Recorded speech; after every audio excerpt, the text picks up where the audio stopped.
Siphinde sikamukele umbukeli Ekhaya Jikelele njengamanje ke ihora selishayile elesishiyagalombili kanti ke sekuyisikhathi sokuthi sibheke ihamba phambili kuleli hora.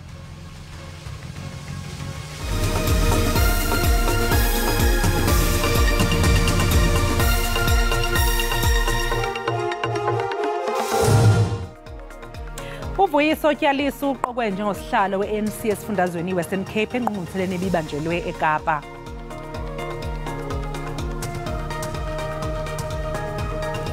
Umasipala waseThekwini ulindeleke ukuba iHollywood Bets Durban July idala amathuba emisebenzi engama-500,000.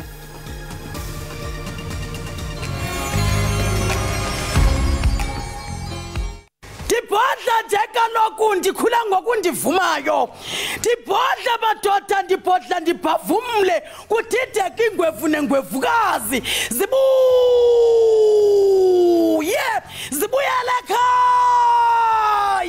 Zibuyele ekhaya Jikelele. Ubuye umlisela nomthinjana wazula kwethu. Siphucula ingqondo, siphucula inhlalakahle, siphucula ingqiqo. Kuba kaloku we are the ones we've been waiting for. Masithina sijoje ke madoda sinqunqa sinqumshele xanse sizombelela ekhaya Jikelele.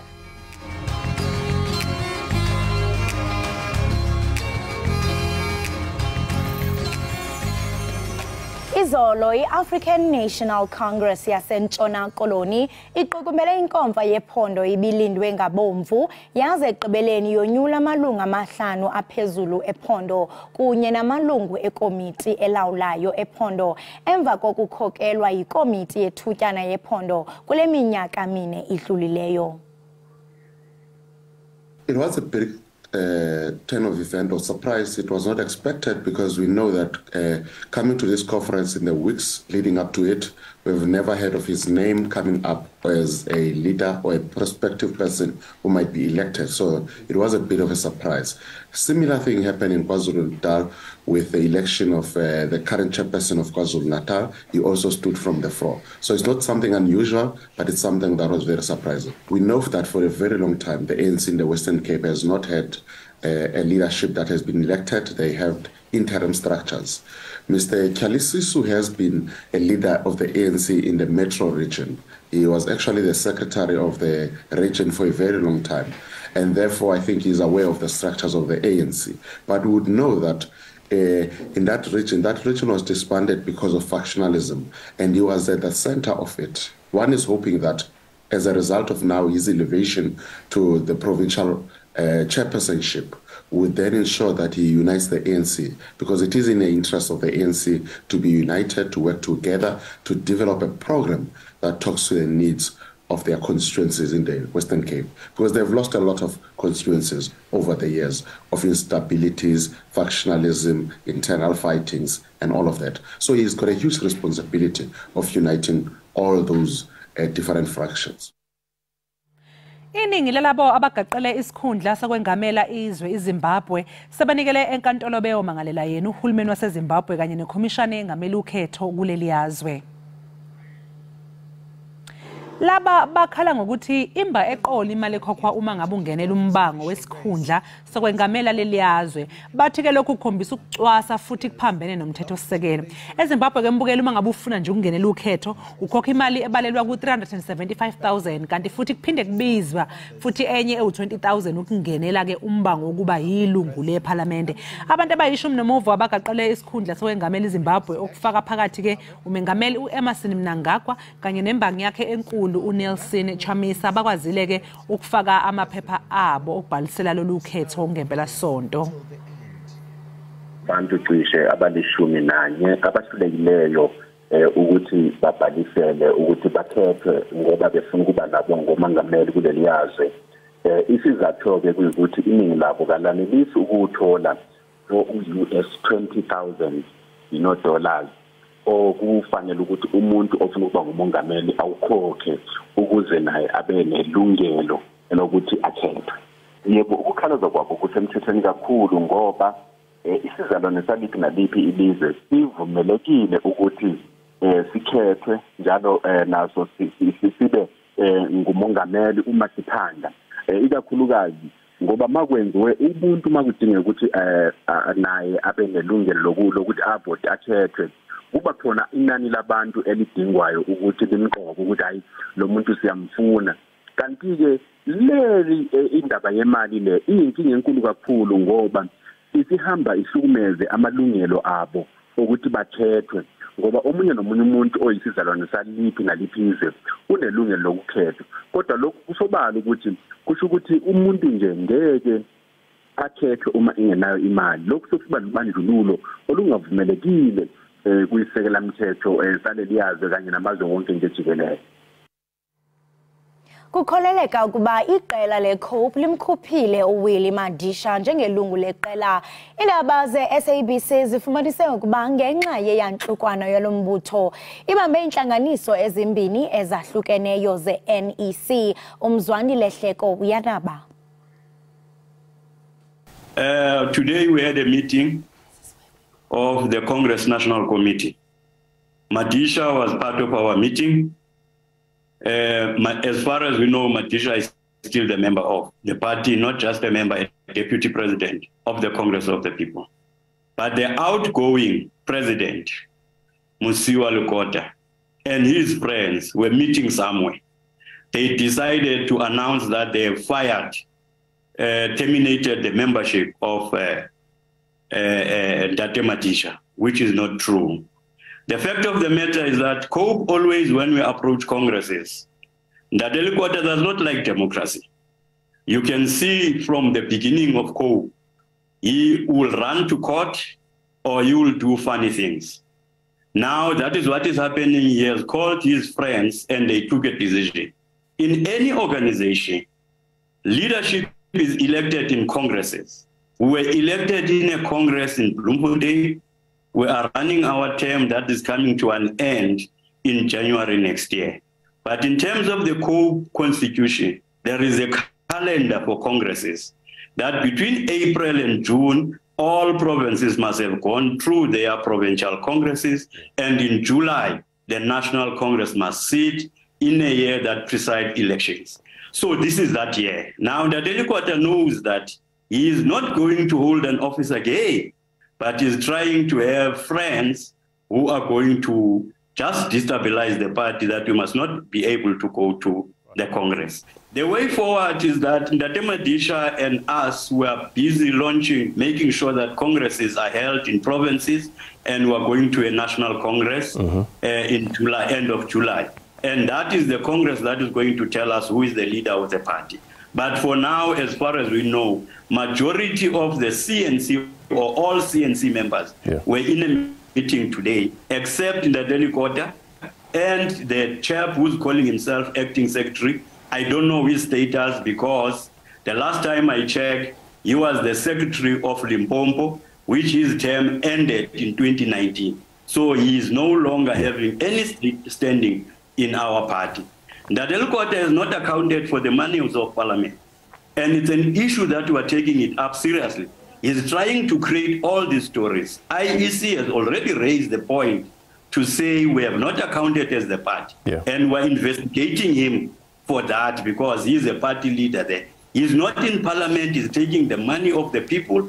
COPE is not represented in parliament, he's staying in his house receiving money. And because we're going to congresses now, he's all out to destabilize the party. Ezinye zeinhlelo zeindaba lapha eSABC zibe nengxoxo noThembisa Fakude ongumcwaningi weindaba zangaphandle malungana ke nesimo sezokuphepha eRussia.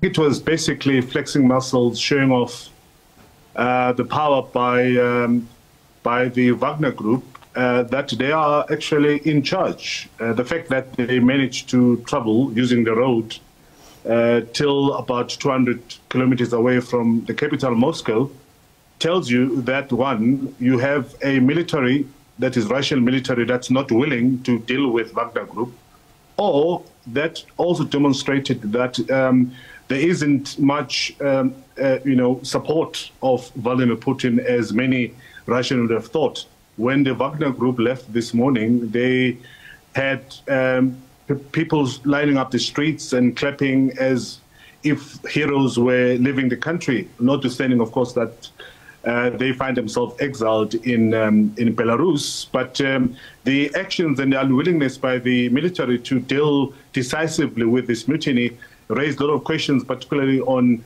the popularity of Vladimir Putin in Russia.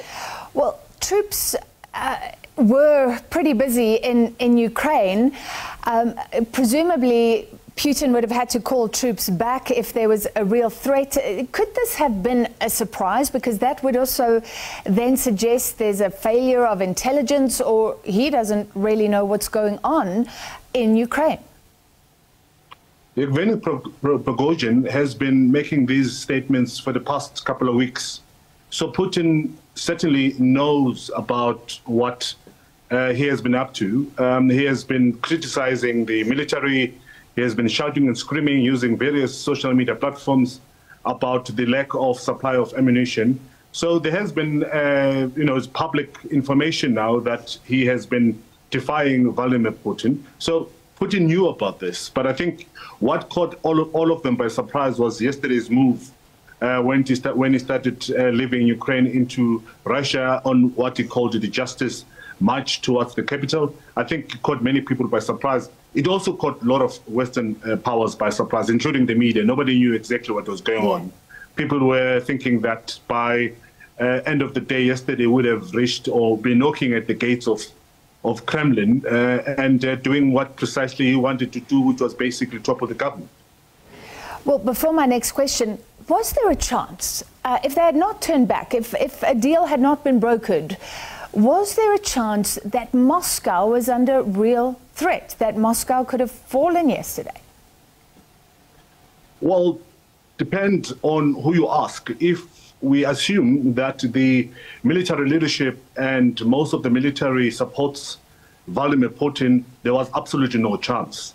But if you have a demotivated, skeptical military, there was a chance, because as we've seen and as we've heard from the Wagner group, that they didn't even fire one bullet as they were moving closer to Moscow. So it depends on who you listen to.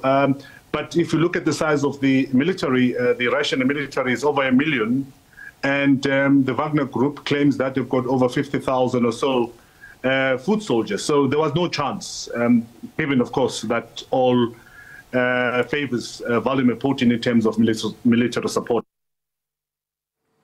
Nxachoko Gqabethu usekela sihlalo ophuhliso lwezoqoqosho kumasipala waseThekwini uPhil Ndlovu uthi iHollywood Bets Xebe Durban July yalo nyaka kulindeleke ukuba idala amathuba emisebenzi kwi-1,500. Umdyarho wamahashe odumileyo waminyaka le uza kubanjwa ngomhla wokuqala kwinyanga ezayo, kwaye kulindeleke ukuba ukhulise amashishini asekuhlaleni, ingakumbi icandelo lezokhenketho nelokwamkela indwendwe. Ukanti uNdlovu uthe kule Durban July izayo ubalindele abantu abaza kuya kuma-35 ukuya kuma-48 amawaka. Uthi isixeko sikwajonge ukufumana igalelo elibonakalayo kwi-GDP. uNdlovu kwathe lo msitho ayingomdlalo wokubheja nefashoni kuphela, koko ukwanikezela amathuba oshishino kumashishini oyilo kunye ne-e-hailing. Ukanti ke mbukeli qiniseka into yokubana awuyindawo emva kwentengiso siza kube singena kwisiqingatha sethu ukhala ekhaya.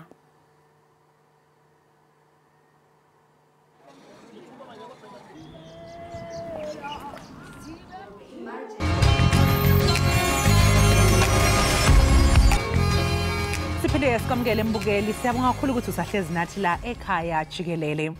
Mbukeli, ngesonto ledlule sikubikele udaba lukamama uDoris kwaDube ophila nokukhubazeka. Ukhaleke ekhaya ngenxa yesimo esibucayi aphila ngaphansi kwaso. Ezinye zezinto akhale ngazo imigwaqo okungahambeki kuyo ngesihlalo sakhe esihamba ngamasonto. Umsamaria ke olungileyo usabelile esikhalweni sakhe. iWinterfeld isenyakatho ePitoli. Lena indawo lapho abamnyama bathuthelwa khona ngobuningi kuhulumeni wobandlululo waphambilini. Le ndawo idume ngobupha, ukutuleka kwemisebenzi, ukusetshenziswa kabi kwezidakamizwa kanye nesimo esiphansi sempilo. Ilapha owesifazane osekhulile nophila ngokukhubazeka umama uDoris Dube owakhala ekhaya ngesonto eledlule atholakala khona. Phakathi kwezinto akhala ngazo umama imigwaqo engahambeki ngesihlalo sakhe esihamba ngamasonto ngenxa yemgodi esemgwaqweni.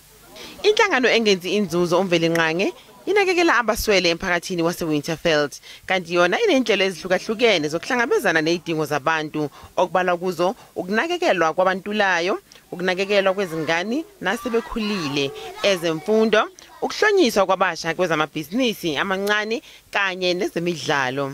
Usibongile Nkumane obhekele izinhlelo zokulwisana nobupha uthi bafundiswa abazali babo abangasekho ukunakekela abaswele kanti abakhethi balala muntu. Abantwana abanganabazali and then nabo mama abangana abobaba abalekelelayo emakhaya, thina njengesonto siyazama ukuthi inyanga mayiphelile sibheke esitorum sethu ukuthi ukudla esinako kungakanani, and then singene storeroom then sibaphekele grocery le mhlambe izobaphusha for lenyanga lezo. Abafisayo ukuthi bathole usizo lolu abanye abalitholayo bayeza la eMvelinqane eJama Masjid and then bazosithola and then sizobalekelela kakhulu.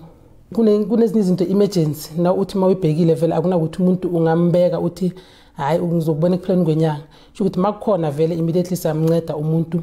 Mara ene indlala ngithemba ukuthi isese kangako la Winterfeld because of everyday abantwana siyabaphekela. Sinendawo bathi madressa la yaqala khona before kuzwakha lesonto leli. Kuyaphekwa abantwana mabuye esikoleni ngo2 bayezwa ifeeding scheme bayadla. Nala ngasesontweni kuyaphekwa futhi abantwana bayadla. Futhi and asikhethi umuntu umdala omncane nje mawufikile uthi ulambile uyaphiwa ukudla. Thina siza wonke umuntu asikhethe balalo umuntu. Le nhlangano iphinde inakekele izingane ngokubambisana nenhlangano iChildline. Childline hired me as a safe space coordinator. Yeah, what the safe space coordinator does basically is just to coordinate the programs that are run in the safe space. The safe space is the center that we are in, and we call it the safe space because we believe we have built a haven for children to come here and, you know, be safe, feel safe, and have access to just about anything they need as young people.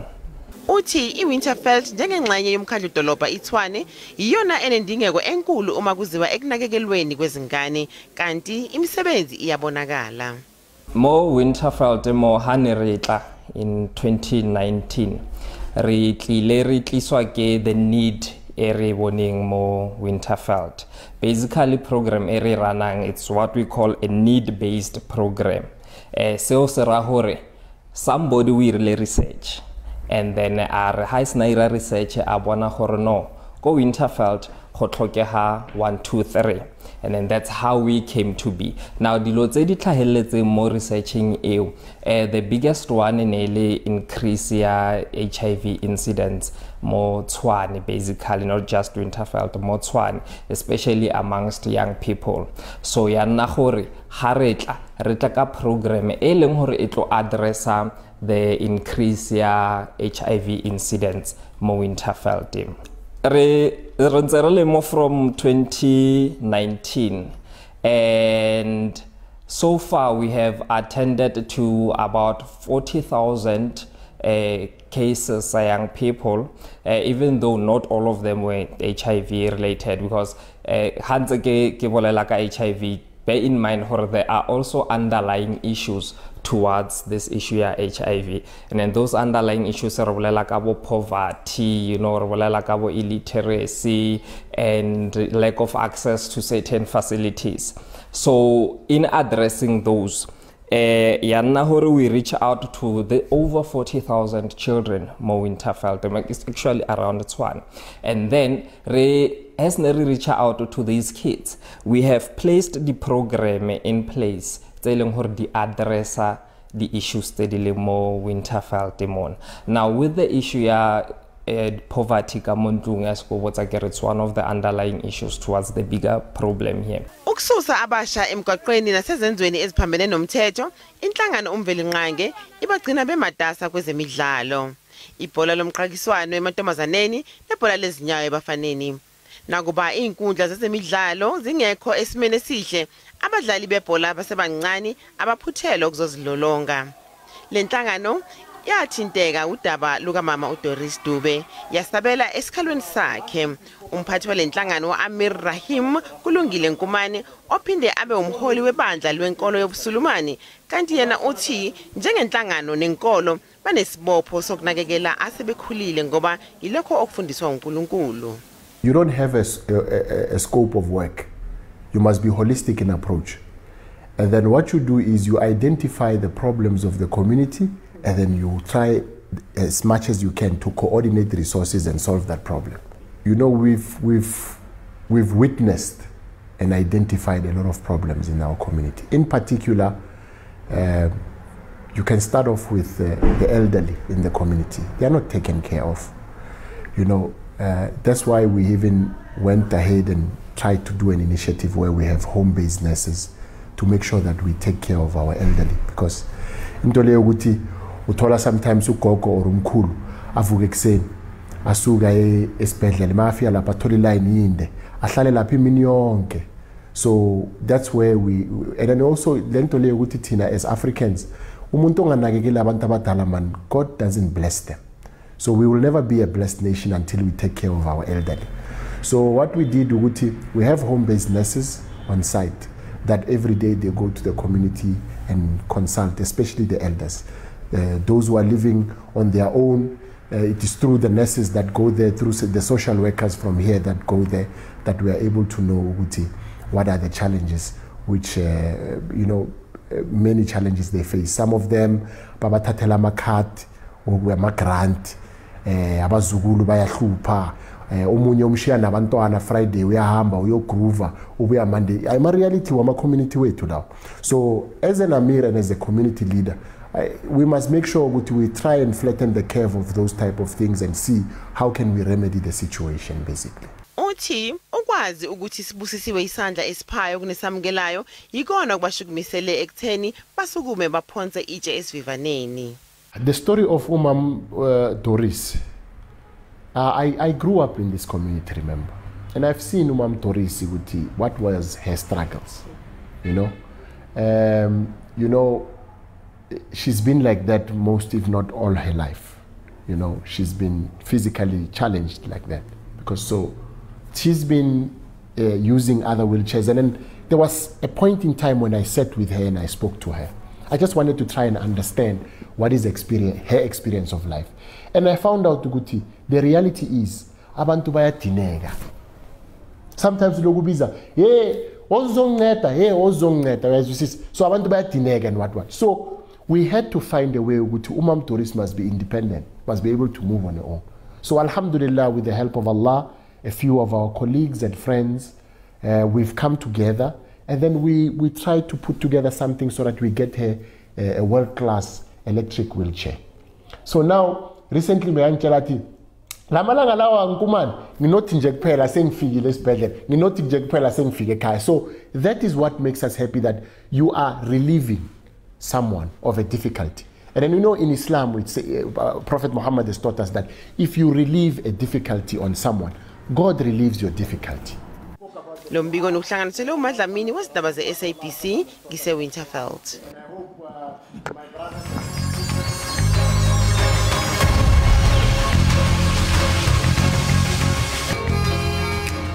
Siphinde samukele mbukeli Ekhaya Jikelele. Ngaphambi kwekhefu umbukeli bekade sikubikele ngodaba likaMama Doris.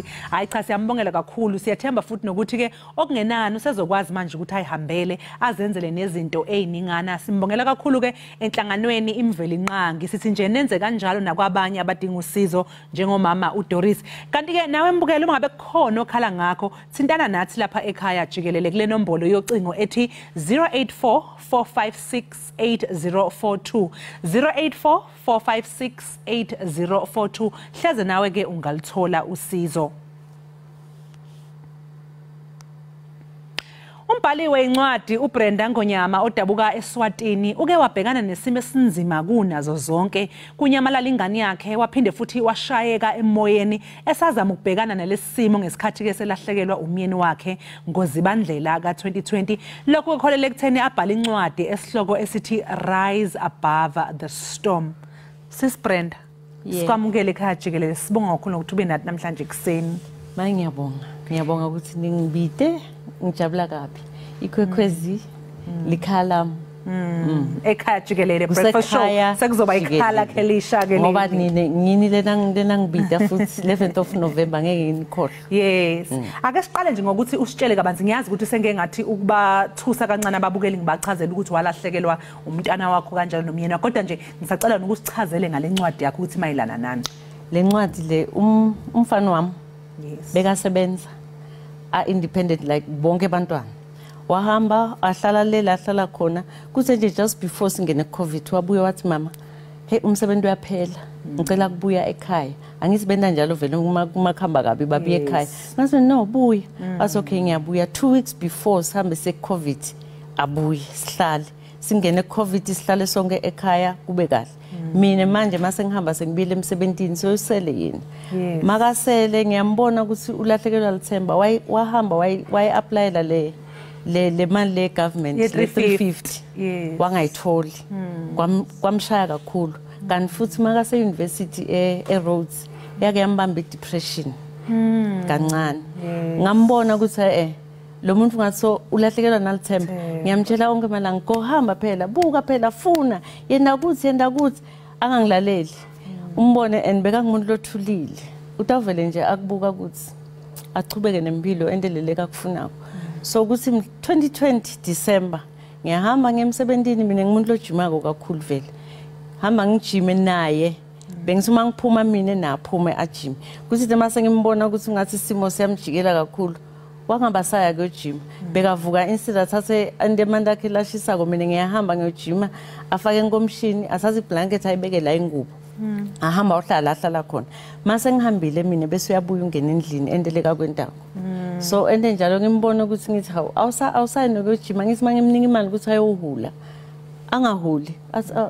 I was very busy bekungengile ngikwentako.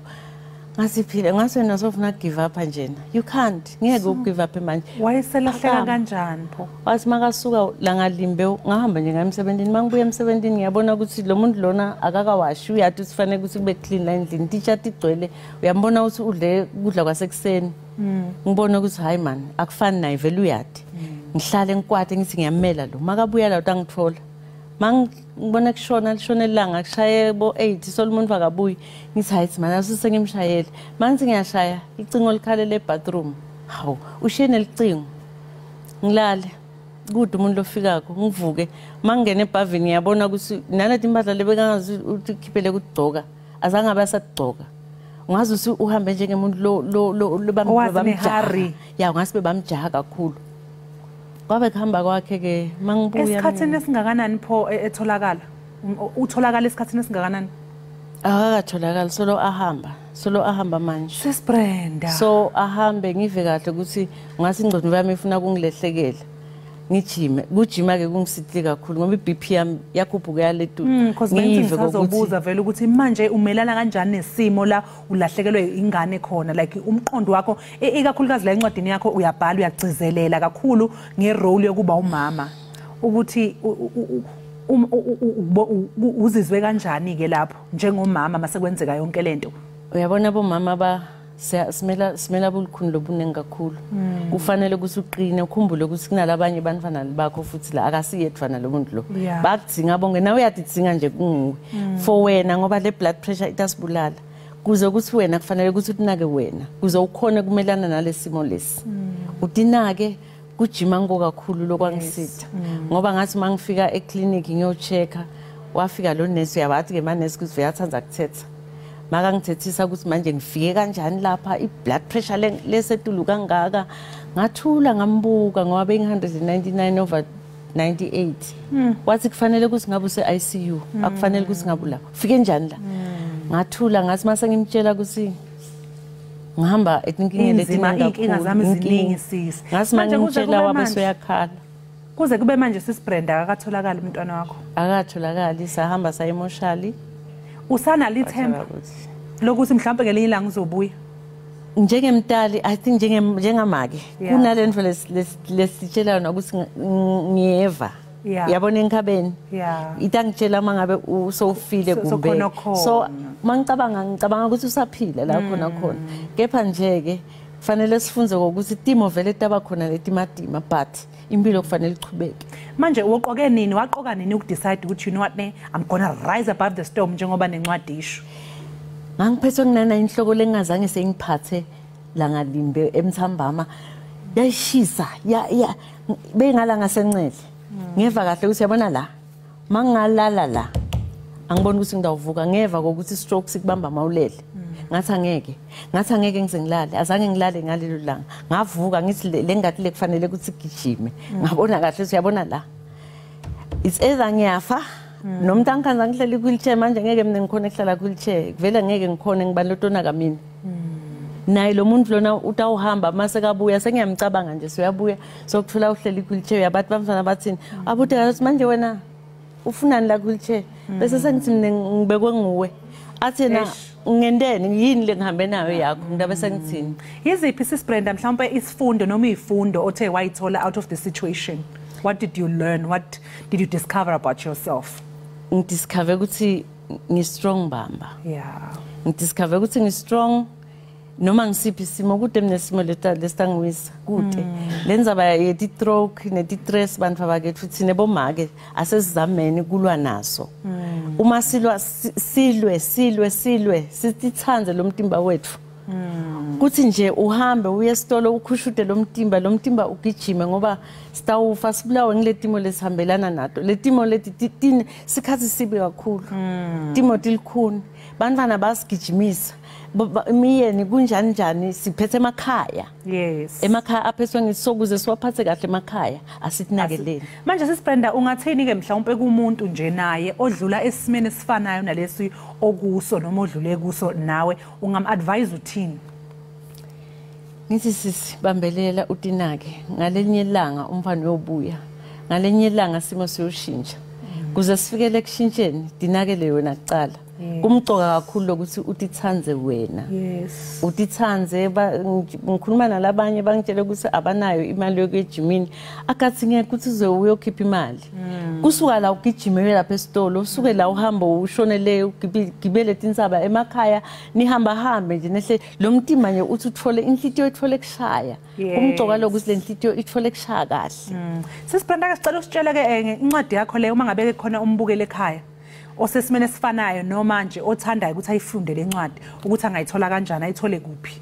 Lencwadi lena ikhona iyathengiswa ku Take a Lot ba deliver nami ngiyangishayela noma ngishayela mine ngiyanifakela ku Pep nihambe nothatha ku Pep store losekuvute naye ngikuthumelele khona ukuthi itokuqinisa sidinga ukuthi sive sicine bafati timbokotho noma kanjani siyimbokotho kufanele sibambe emakhaya sicine ingcondo iphilile. Asukumeni bafati. Sisibrenda sesivala nje mina ngiyakufisela ukuthi engazi ukuthi udaba lakho lingashintsha ngelinye ilanga umfana wakhe atholakale noma abuye ekhaya mhlawumbe emangathiwa nje ngemiracle ngomlingo kaJehova mhlawumbe uyabuka njengamanje lapha khona ungathini kuyi? Khona isikhathi lapho ngishido ngithi mama ngafika ngathi uyathi kuthini wasita ukuthi unyamalale bengingadi ukuthi nginelikhono lenjena. Kwafanele ukuthi kuze kuhambe wena ukuthi kuze kuphume mine. Ngaphuma ngavumbuka I did not know bengingadi ukuthi uNkulunkulu ungifakele lento lena kusho beyikhona ngiyivala manje ngimlolo lo sita abantu. So kuhamba kwakho mfana wami kungisitile ngiyabonga ukuthi uhambile sobuyile. Asichubeke phambili siphilise abantu. Uyasho umama sisibrenda ukuthi uma ngathi umfana wakhe yabuya bakithi angambonga ukuthi ube strong wamveza wayibona naye ukuthi umuntu okanganani. Lapho khona ubani igama lakhe uphila lapha khona phila njengegama lakho siyathemba ukuthi uyaphila lapho khona mangabe uyakubuka lokho siyacela ukuthi ubuye ekhaya uma wakho yakukhumbula kakhulu. Sibonga kakhulu sisibrenda ngesikhathi sakho umbukela ke sinje equnga seyidolo siyabuya emva komzuzu.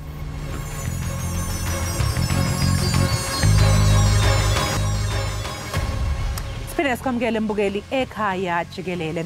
Intsha engenamakhaya eyindaweni eziningi izezwe ibhekene nobusika obubanda kakhulu. Epulukwane eLimpopo enye intsha ehlwempu engenayo indawo yokukhoselisa amakhanda ithi ukucwila ezidakamizweni ikhona kosekholele ekutheni bagcine sebehlala emgwaqeni.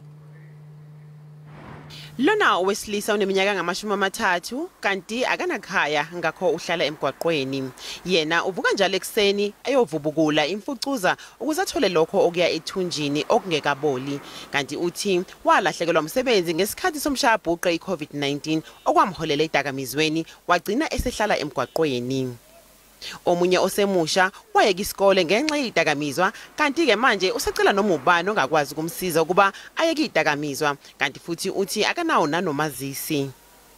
uVictor Ndo neminyaka ngama-32 ubudala washiya ikhaya lakhe eThoya Ndo eyofuna umsebenzi ePolokwane. Iphupho lakhe lashabalala lapho engawutholi umsebenzi ngakho usehlala emgwaqweni. Nhlanhla leyo umsamaria olungileyo uye wangenelela kulolu sizi. We give them food once every second weekend, Sundays at the swimming pool park. I get that donated from other charitable organizations. We hand them out to them. Then we've got our food bank or our clothing bank where they get a pair of trousers, a pair of a shirt, a pair of shoes, a jacket and a blanket. When anything goes wrong with this, they bring it back to me and I replace them. Because if you just keep on giving them, they go and sell it for drugs. Usuku lwehlabathi noluchasene nokusetyenziswa gwenxa kweziyobisi luphawulwa ngomhla wama-26 kule minyaka le ukomeleza isenzo kunye nentsebenziswano ephumezeni ilizwe elingenalo ukusetyenziswa gwenxa kweziyobisi. Ukabelo Mabalane nowayesebenzisa iziyobisi uthi asiqhubeke nokulwa ukusetyenziswa gwenxa kweziyobisi. Shapuzet Bafetu Kikabelo Mabalani, I'm a world changer candidate. 26th of June is World Drug Day. And drug and substance abuse is something that is very close, to my heart. I have a drug past that is well publicized, but I'm also happy to, relay that I'm celebrating 21 years clean this year on the 1st of September. 26th of June is also a year since that tragedy that happened in Enyobeni Tavern, where 21 children, 21 youths lost their lives. I can't stress enough the need for us, to get behind NGOs, to get behind government, all the powers that be, to really combat this piece around drug and substance abuse. Come out in your numbers to get behind us as we lend our voice to the scourge, drug addiction and substance abuse. We're going to be out for Sloras. Njengeziqhelo ke kungomvulo namhlanje lonto ithethe ukuba siyazivota ngelentseni ke siye sandwendwele ngabantu ababini abalamanayo siblings uJabu noThandiwe basebenza ke bobabini kulomsebenzi wokuqeqesha abantu ngokuzilolonga. Masinbulise sinamtyele Ekhaya Jikelele ni right? Saphila njani? Ni bright? Yeah. Ana bright nje.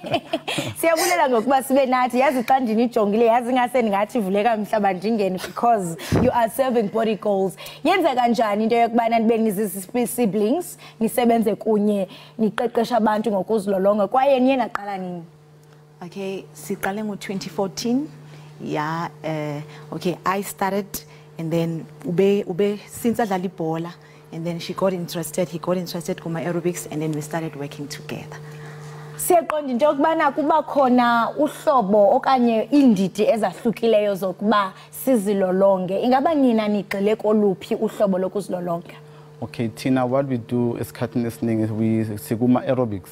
Okay. But aerobics they are categories. There's a high-low step, a high impact, a functional, and we have also a step box. So those are the things that we normally do most of the time. Thenjiwe ndiyaqonda into yokubana ngumsebenzi wakho lo mihla nemihla and I mean the honest truth is hayi yonke imihla uvuka ufresh uqonda yeah let's do this wenza njani into yokubana uhlale ukhuthazekile kulo msebenzi wakho because uba ngabe uzoqeqesha nabantu funeke ndiyibone imotivation apha kuwe before kanti ube uqeqesha mna. I think ngoba uthanda umsebenzi wakho you passionate with it yiyo into ekumotivateayo ukuthi every time uvuke ukwazi ukuwenza ngokuzimisela. I-passion kunqa phambili. Ndiyafuna futhi ukubuyela kwinto yokubana xa uvuka kusasa ungathi mhlawumbe ngawapha amaxesha onokhuthaza umbukeli into yokubana aqale abe kanti uyajima leliphi ixesha eli-right?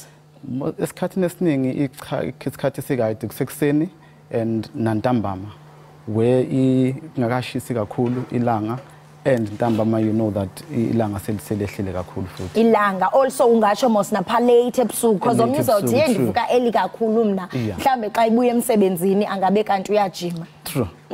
Siyabona apha into yokubana niphethe andanoba ziziteni like izizitena ezike zezubane uthi and khona abantu ke ufumanisa ba uyasokola une-arthritis unengxaki yamathambo ningacebisa ukuthi enze njani abeqonda bano ndiyafuna bana ndizilolonge kodwa ndinengxaki yamathambo kanye unezigulo ezithile okanye ndineziphene ezithile emzimbeni ungacebisa ngelithini? Okay, njengoba shiluja ukuthi we have different workouts so abantu abaningi abaphethe amathambo we normally advise ukuthi bayenze aqua aerobics. Yeah, so kubalekile vele uwazi ukuthi i-challenge yakho yini and what not so that we able to advise ukuthi okay i-workout engaba right for wena yilena. Masithi ke umuntu angathi ba i-challenge yami yintoni ndiqonda bajonga ndizithembile umzekelo nami hayi no ndizawenza ndithi ndonzakale nyeni benazi i-cases apho ufumanisa umuntu uzithembile uya ngamandla kanti abe uyonzakala kwaye nidilishana njani nezo zinto ezinjalo? Okay, normally what we do we have CPR. We do have a CPR. As me, I am a basic ambulance assistant. Qualified. Qualified. Yeah. Yes. Then, but in those things, most of the time, what we esibhekana nawo ukuthi umuntu will just aphenyeke nyawo, and that's all most of the time. But as soon as you ilento lokungekho right izinto izinto, then we'll just have to take you to the hospital. Inhle kakhulu into yokubana back up niyazi ba umuntu xa engathi wonakala wenze njani.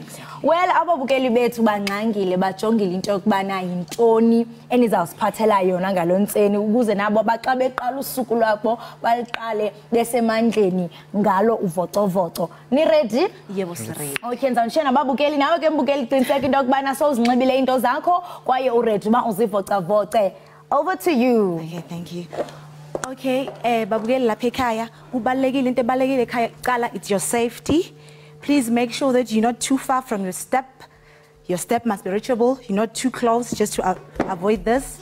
And again, make sure that you don't leave your heel hanging on the step to avoid injuries. You're not on your toes. Make sure that you are flat-footed on your step. Okay, these are the 3 moves that we're going to be doing today. 2-step knee ups, and then 2 basics, and then V-step. All right, we're going to be focusing on those 3 moves today. Okay, we can start. Music. Okay, in 4, 3, 2, let's go. 1, 2, you march it out. Keep going. 1, 2, and march it out. 2 more times. 1, 2, and march it out. Now you're going to do some few progressions. You're going to give me and up. You stomp, stomp, and take it up. 2 more times. Stomp, take it up. In 4, 3. Now over the top. Over the top. You bring it up. This is your march. Over the top. Bring it up. And march. Over the top, bring it up. Now you're going to change this knee up into an Elvis step. Over the top, Elvis, bring it up. Over the top, Elvis, 2 more times. You keep going. Hope you're enjoying. In 4, 3. Now you're going to add your basic move. 1, 2, take it over to basics. 1, take it to the other side. 2, 3, 4. 2 basics. Yes. 2 more times. Keep going. 1, 2. Yes. 2 basics. Yes. You still pushing. 1, 2, 3. Now we're gonna change the 2 basic moves. Now, 1, 2. Now you stomp, stomp, stomp. 1 basic to the other side. Keep going. And stomp. 1 basic. 1 more time. Keep going. Yes. Stomp. 1 basic. We're gonna change. Again. Yes. 1, 2. Now let's change.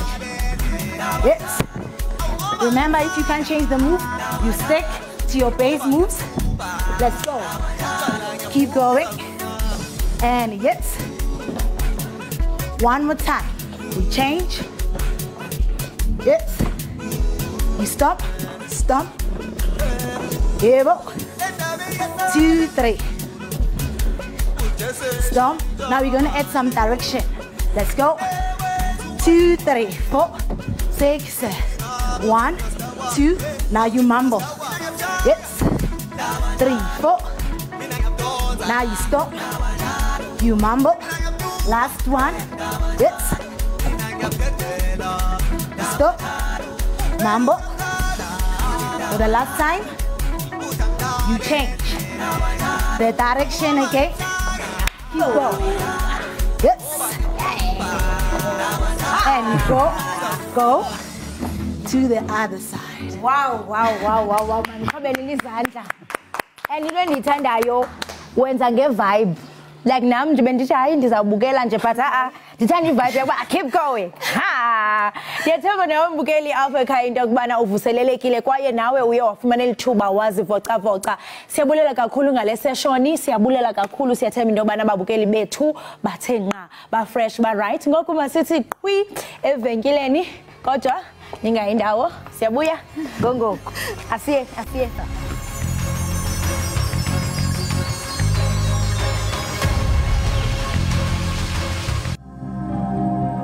To all women who are staying in an abusive relationship because of that proverb saying, a woman's grave is where she's married, I'm saying, please break the silence. Gender-based violence is very huge. A lot of women want to move out of their abusive and toxic relationships, but they cannot because they don't have the money to buy the expensive stands that the chiefs are charging them, and they do not have the money to also build houses. Breaking away from an abusive relationship is not easy, but it is doable. Let us support women who want to leave. Families must embrace them and love them and help them to start a new life.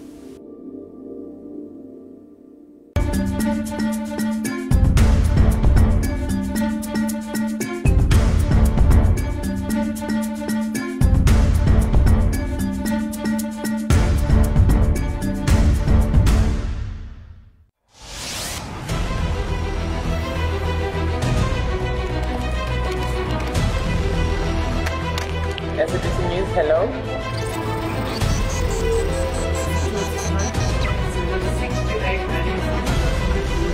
If you want to know what's going on around the world, there's only one place to be.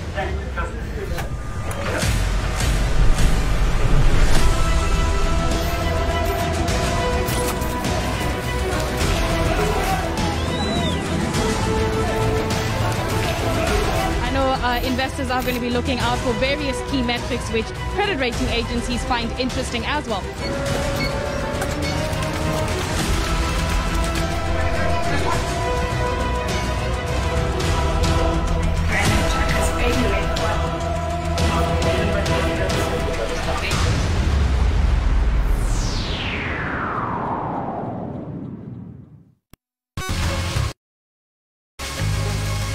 Phinde sikwamukele mbukeli ekhaya Jikelele breakfast show ayike njengamanje babukeli sesifike ekupheleni kwethu lo hlelo lethu namhlanje kungumsombuluko ekseni kodwa khuleka phela mbukeli nakusasa siyabuya ngehora lesithupha sizobe sila ekhaya Jikelele silinde wena ukuthi uvuke sikufakela nogqozi lokuthi uvuke uhambe uye emsebenzini kanjalo onezikole seyivaliwe ke so at least usathe ukuphumula kancanyana kholo bekumnandi Alicho elogwijo khona igwijo elichoyo xa sivula kube khona igwijo elikhalayo xa sivala bekumnandi wena Noksi bekumnandi tonje ixesha luchaba kwaye ke nathi siyazinca Ekhaya Jikelele into yokubana sinirhabulise sinifincise kumthombo ophala phambili qiniseka ke into yokubana uba ngaba zikhona izinto ozithandayo ongafuna ukuzibona uzithi nqa kuyo le nkqubo ungasindwendwela kaloku pha kumakhasi ethu onxibelelwano ku Facebook sikhona @Ekhaya Jikelele kodwa ke qinisekani into yokubana nangona inqele iqhaqhazelisa amazinyo nifudumele sawubonana kwakhona ngomso